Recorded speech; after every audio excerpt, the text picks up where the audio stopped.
Kumno pilong is like how are you. That is a Khasi word. If you want to say how are you in Khasi, you have to say kumno pilong. I'm going to repeat this again and we'll start with you, Akim. You have to say the same word I said, kumno pilong. Wait, listen, yeah? Get ready, okay? So we are starting with Akim. You have to say kumno pilong.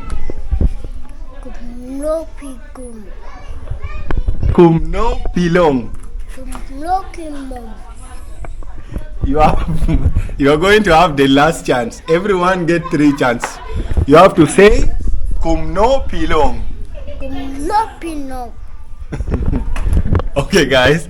I don't know if I will be judging alone, but anyway, I want you guys also to help me. Say kumno pilong.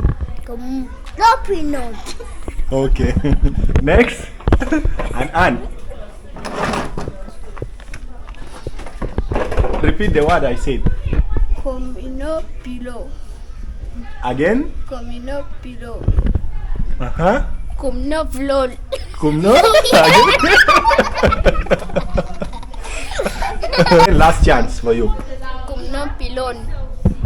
He said kumno bilon. Bilon, like he used B. I think none of you got it right. I'm the one judging, guys.